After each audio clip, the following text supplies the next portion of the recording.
दोस्तों, आप सभी का अमेजिंग ज्ञान पॉइंट पर हार्दिक स्वागत है। आज के वीडियो का हमारा टॉपिक है सैयद वंश और लोदी वंश। साथियों, दिल्ली सल्तनत जिसका कार्यकाल 1200 ईस्वी से लेकर 1526 ईस्वी के मध्य तक रहा था।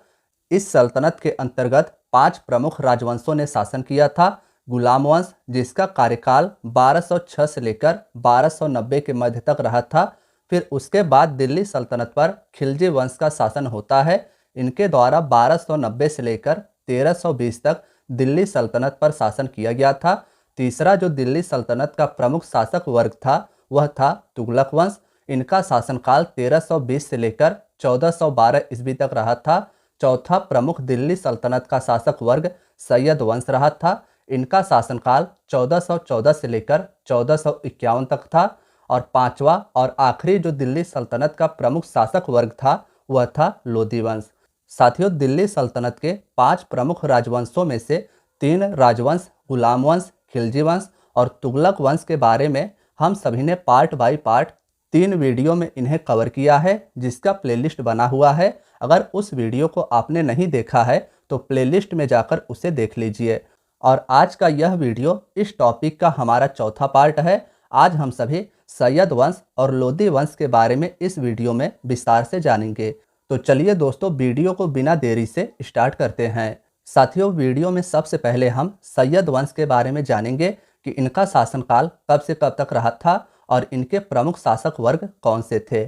बात करें अगर सैयद वंश की, तो साथियों इनका शासनकाल दिल्ली सल्तनत पर 1414 से लेकर 1451 के मध्य रहा था। इसे आप याद रखिएगा। अब दिल्ली सल्तनत पर सैयद वंश के 4 प्रमुख सुल्तान हुए थे। इनके शासनकाल की बात करें तो दिल्ली सल्तनत पर सैयद वंश का प्रमुख और पहला जो सुल्तान था वह था खिज्र खां। इसका शासनकाल 1414 से लेकर 1421 तक रहा था और यह सैयद वंश से संबंधित था। दूसरा जो प्रमुख सैयद वंश का सुल्तान था वह था मुबारक शाह।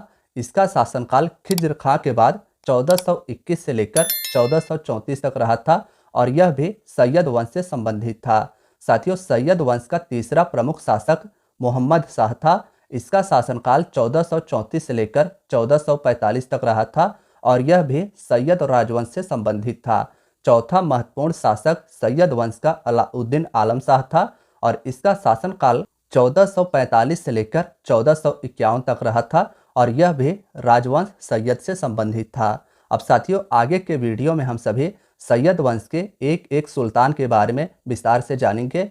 सबसे पहले हम बात करें सैयद वंश के सुल्तान खिज्र खां का शासनकाल 1414 से लेकर 1421 तक रहा था। सैयद वंश का संस्थापक खिज्र खां को माना जाता है। याद रखिएगा कि सैयद वंश का संस्थापक खिज्र खां था। खिज्र खान ने सुल्तान की उपाधि धारण नहीं की थी, बल्कि इसने रैयत ए आला की उपाधि धारण की थी। साथियों, याद रखिएगा कि खिज्र खान ने सुल्तान की उपाधि धारण नहीं की थी। इसके द्वारा उपाधि के रूप में रैयत ए आला उपाधि को धारण किया गया था। साथियों, खिज्र खां से संबंधित अगले फैक्ट की बात करें तो खिज्र खां तैमूर लंग का सेनापति था। भारत से लौटते समय तैमूर लंग ने खिज्र खान को मुल्तान, लाहौर और दीपालपुर का शासक नियुक्त किया था। नेक्स्ट बात आपको खिज्र खां के बारे में याद रखनी है कि खिज्र खां नियमित रूप से तैमूर के पुत्र शाहरुख को कर यानी टैक्स भेजता था। खिज्र खान के मृत्यु की बात करें, खिज्र खान की मृत्यु 20 मई 1421। साथियों, यहाँ पर आप सभी को करेक्ट कर लेना है। खिज्र खान की मृत्यु 1421 में हो गई थी। इसका शासनकाल 1414 से लेकर 1421 तक रहा था और यह सैयद वंश का संस्थापक था। आगे की बात करें तो साथियों अगला महत्वपूर्ण शासक है मुबारक शाह। मुबारक शाह का शासनकाल खिज्र खां के बाद 1421 से प्रारंभ होता है और यह दिल्ली सल्तनत के सैयद वंश के अंतर्गत 1434 तक सुल्तान रहा था। मुबारक शाह से संबंधित फैक्ट्स की बात करें तो साथियों खिज्र खान के पश्चात पुत्र मुबारक खां मुबारक शाह के नाम से मई 1421 को दिल्ली का सुल्तान बना था। मुबारक शाह खिज्र खां के रैयत ए आला की उपाधि से संतुष्ट नहीं था, इसीलिए इसने स्वयं को सुल्तान घोषित किया था। नेक्स्ट बात करें अगर मुबारक शाह की, तो साथियों मुबारक शाह या मुबारक खान सैयद वंश का सबसे महान शासक था। इसे भी आप याद रखिएगा। सैयद वंश का संस्थापक खिज्र खां था और सैयद वंश का प्रमुख और महान शासक मुबारक खान इसका बेटा हुआ था। इसने 1433 ईस्वी में यमुना नदी के तट पर मुबारकाबाद नाम का एक नया नगर भी बसाया था। तो साथियों, इसे भी आप याद रखिएगा। प्रसिद्ध इतिहासकार याहिया बिन अहमद सरहिंदी मुबारक खान का समकालीन था और मुबारक खान का आश्रित विद्वान भी था। इसे भी आप मार्क कीजिएगा कि प्रसिद्ध इतिहासकार याहिया बिन अहमद सरहिंदी समकालीन था मुबारक खान का और इसके दरबार का यह आश्रित विद्वान था। अहमद सरहिंदी के पुस्तक तारीख ए मुबारक शाही में मुबारक शाह के कार्यों का वर्णन मिलता है। तो साथियों, इसे भी आप याद रखिएगा। सैयद वंश का सुल्तान था मुबारक शाह और इसके दरबार में प्रसिद्ध इतिहासकार अहमद सरहिंदी रहता था और इसकी पुस्तक तारीख ए मुबारक शाही थी। इसे आपको याद रखना है। नेक्स्ट स्लाइड की तरफ चले तो साथियों, नेक्स्ट है मुबारक शाह ने शाह की उपाधि धारण कर अपने नाम का खुतबा भी पढ़वाया था। मुबारक शाह के बाद उसका दत्तक पुत्र मोहम्मद शाह गद्दी पर बैठता है। मोहम्मद शाह एक अयोग्य शासक था और मोहम्मद शाह की मृत्यु 1445 में हो गई थी। साथियों, अगला जो सैयद वंश का प्रमुख शासक था वह था अलाउद्दीन आलम शाह, जिसका शासनकाल 1445 से लेकर 1476 के मध्य में रहा था। बात करें अगर आलम शाह के शासनकाल की तो इसका शासनकाल याद रखिएगा 1445 से लेकर 1476 ईस्वी के मध्य रहा था। मोहम्मद शाह के पश्चात उसका पुत्र यह अलाउद्दीन आलम शाह की उपाधि धारण करके दिल्ली की गद्दी पर बैठता है। अलाउद्दीन आलम शाह सैयद वंश का अंतिम शासक था। इसे भी आप याद रखिएगा। इसके समय में एक कहावत देखो शाह ए आलम का राज दिल्ली से पालम तक लोकप्रिय हो गया था। यानी इस समय तक सैयद वंश का जो शासक वर्ग था वह कुछ ही क्षेत्र में सिमट गया था और इसी के समय जो कहावत उत्पन्न हुआ था वह देखो शाह ए आलम का राज दिल्ली से पालम तक है, यह लोकप्रिय हो गया था। साथियों, आगे के स्लाइड की बात करें तो इसी के समय में दिल्ली सल्तनत के शासन की बागडोर सैयदों के हाथ से निकलकर लोदियों के हाथ में चली गई। इसे भी आप याद रखिएगा। सैयद वंश के पहले शासन दिल्ली सल्तनत पर तुगलक वंश के द्वारा किया गया था और सैयद वंश के बाद लोदी वंश के द्वारा दिल्ली सल्तनत पर शासन किया गया था और लोदी वंश दिल्ली सल्तनत का आखिरी शासक होता है। साथियों, सैयद वंश का प्रथम शासक खिज्र खान था, इसे हम सभी ने जाना है। और सैयद वंश का अंतिम शासक अलाउद्दीन आलम शाह था। इसे भी आप याद रखिएगा। सैयद वंश के अंतिम शासक अलाउद्दीन आलम शाह की पुत्री बीबी राजी का विवाह सरकी सुल्तान महमूद शाह से हुआ था। इसे भी आप याद रखिएगा। सैयद वंश के अंतिम शासक अलाउद्दीन आलम शाह की पुत्री का विवाह सरकी सुल्तान महमूद शाह के साथ हुआ था। सैयद वंश का शासनकाल करीब 37 वर्षों तक दिल्ली सल्तनत पर रहा था। अब साथियों, आगे के स्लाइड में हम सभी जानेंगे लोदी वंश के बारे में।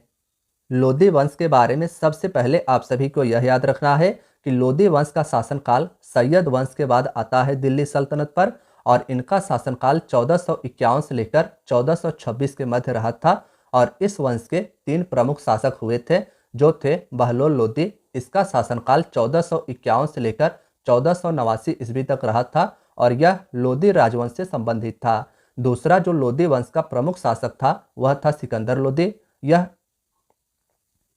शासक हमारे एग्जाम के लिए इम्पॉर्टेंट है। इसका शासनकाल 1489 से लेकर 1517 ईस्वी तक रहा था। राजवंश की बात करें तो लोदी राजवंश से यह भी संबंधित था। साथियों, अंतिम जो शासक था लोदी वंश का वह था इब्राहिम लोदी। इसका शासनकाल 1517 से लेकर 1526 ईस्वी तक रहा था और इसके बाद दिल्ली सल्तनत का विघटन होता है और मुगलों का शासन चालू हो जाता है। अब आइए लोदी वंश के जो प्रमुख शासक हैं इनसे जुड़े फैक्ट्स को हम सभी जानते हैं। साथियों, बहलोल लोदी का शासनकाल 1451 से लेकर 1489 ईस्वी तक रहा था। लोदी वंश का संस्थापक बहलोल लोदी था। इंपॉर्टेंट है, याद रखिएगा।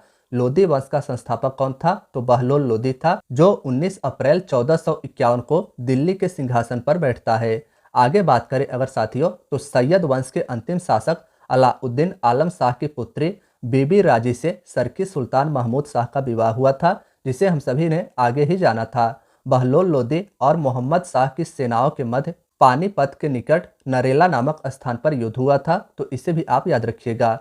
बहलोल लोदी जो लोदी वंश से संबंधित था और सैयद वंश का अंतिम शासक अलाउद्दीन आलम शाह की पुत्री बीबी राजी, जिसका विवाह सरकी सुल्तान महमूद शाह के साथ हुआ था, इनके मध्य पानीपत के निकट नरेला नामक स्थान पर युद्ध हुआ था। साथियों, दिल्ली पर प्रथम अफगान राज की स्थापना का श्रेय बहलोल लोदी को जाता है, इसे आप याद रखिएगा। दिल्ली पर अफगानी राज की स्थापना का श्रेय बहलोल लोदी को जाता है। आगे के स्लाइड में बहलोल लोदी की बात की जाए तो बहलोल लोदी अपने सरदारों को मकसद ए अली कहकर पुकारता था। यह भी आप याद रखिएगा, इंपॉर्टेंट है। बहलोल लोदी के अगर व्यक्तित्व की बात करें तो साथियों बहलोल लोदी एक साधारण व्यक्ति था। नेक्स्ट स्लाइड की बात करें तो साथियों तारीख ए दाऊदी के लेखक अब्दुल्ला के अनुसार जब बहलोल लोदी अपने सरदारों के साथ मिलता था तो वह कभी सिंहासन पर नहीं बैठता था। बहलोल लोदी की महत्वपूर्ण उपलब्धि यह थी कि वह जौनपुर राज का दिल्ली सल्तनत में विलय करता है। नेक्स्ट बहलोल लोदी की बात करें तो दोस्तों बहलोल लोदी ने दिल्ली सल्तनत के सभी शासकों में सर्वाधिक 38 वर्ष तक शासन किया था। 5 प्रमुख राजवंशों ने दिल्ली सल्तनत पर शासन किया था और इनमें से सर्वाधिक समय तक शासन बहलोल लोदी के द्वारा 38 वर्ष तक किया गया था। बहलोल लोदी का पुत्र निजाम खान 17 जुलाई 1489 को सुल्तान सिकंदर शाह की उपाधि के साथ दिल्ली के सिंहासन पर बैठता है। अब आगे के स्लाइड में हम सभी सिकंदर लोदी के बारे में जानेंगे, जिसका शासनकाल 1489 से लेकर 1517 ईस्वी तक रहा था। साथियों, लोदी वंश का सर्वश्रेष्ठ शासक सिकंदर लोदी रहा था, इसे आप याद रखिएगा। लोदी वंश के 3 प्रमुख शासकों में सिकंदर लोदी सर्वश्रेष्ठ शासक रहा था।